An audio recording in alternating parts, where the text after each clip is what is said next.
MGIC, the mortgage insurance company, they've got better pricing. That means cheaper. Better pricing than other people, than they used to have. If you like better, all you have to do is click this banner right over there. Okay, so Brad Inman came out with an article that highlighted the fact that the real estate industry has given more money to Hillary Clinton's campaign than any other candidate, and it's not even really close. According to the article, the real estate industry has paid out $2.69 million for Hillary Clinton's campaign. Further, NAR paid $225,000 for a 45-minute speech in San Francisco a couple of years ago, and even supported her bid for a Senate seat in New York. So now a few questions. Foremost is, why would they do that? Now, set aside your political views and ask yourself, really, why would the real estate industry and NAR do this? Well, because of NAR's million-plus membership, I gotta think a few of those paying dues are not Hillary supporters. So if I'm part of a trade group that supports Bernie or Trump or Cruz, am I happy that my dues in my trade group are voting against my will?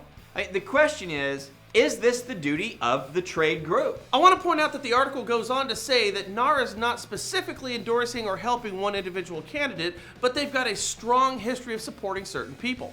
Now, Brad Inman points out that, among other things, the National Association of Realtors' lobbying position is to ensure credit availability for home loans through support of Fannie Mae, Freddie Mac, and HUD. Yet, if this is truly the case, has NAR not missed the boat? Reason we say this is because the Consumer Financial Protection Bureau has become the strongest and most feared agency in the government from a lender's perspective. With the acting director being appointed by the current administration, and by listening to comments made from Clinton, it's not a far stretch to assume a Clinton presidency would embolden the CFPB to continue down the road with policy and enforcement that would hurt liquidity. Now, as we speak, the Fannie and Freddie average score on a borrower exceeds 700, and as we've seen, lenders have made massive withdrawals from FHA loans. These figures and actions do not favor the middle class and their ability to get financing. Thus, a Clinton presidency wouldn't seem to be favorable for a realtor to prosper going forward. Because if it's harder to get financing, it's harder to sell homes. Which is a great point. I would think the real estate industry would support somebody who's going to be favorable towards lending, and clearly that's not the case with Hillary. I also want to point out that we are not taking this from a political perspective. We're talking specifically the impact any candidate would have on housing. However, all the latest polls I've seen have Hillary ahead of Bernie, and Hillary beating Trump or Cruz or anybody in a general election. So the question here is, do you then support the best person for the industry, or do you support the person who you think is going to win? After all, it's better to have favor with a winner than not have favor with them, right? So is it either or both? What do you think? Honestly, I can't untie this knot. I can't make heads or tails. Being pragmatic, I'd think support who's going to be the most helpful for housing and dust your hands off with the whole thing. That's what I would assume. Yet, according to the site opensecrets.org, Ms. Clinton's top donors are a who's who of banking and lending and investment. Go figure. In the top 10 contributors, there's Citigroup, Goldman Sachs, JP Morgan Chase, and Morgan Stanley.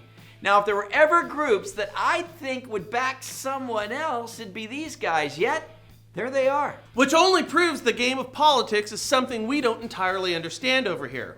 We know we don't like it, but we clearly don't understand it. So our question is really for the realtors out there. I mean, how do you feel about NAR's Political Action Committee and committing money to really any candidate?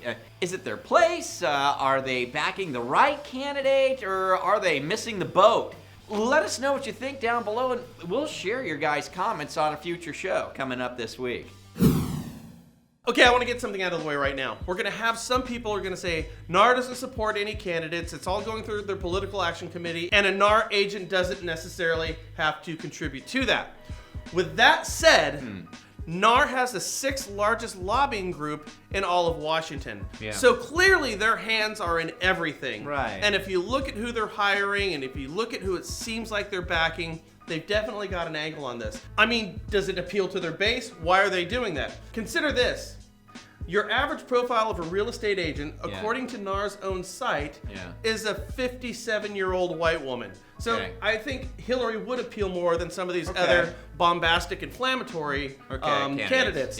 So is it just a smart thing to do because you're getting a heavy hitter in there? Or do they really have a position? That's my question. You know what? I don't know. I really don't know. And I think at the end of the day, it's politics as usual. You want to kind of grease the pocket of those you think are going to be in charge, perhaps. You know what I mean? So that when they are in charge, you can come back and go, hey, remember me? Right. You know, I doled out a couple of bucks over there. So we got to talk about this stuff. That could be it. I don't know. We just don't know. We just want to know what your thoughts are. Again, leave the comments down below, and we'll put them on the show and kind of have a little conversation about this going forward. You guys have a great day. Forward, share, and subscribe in the upper right-hand corner. And catch you later here at the National Real Estate Post. Bye.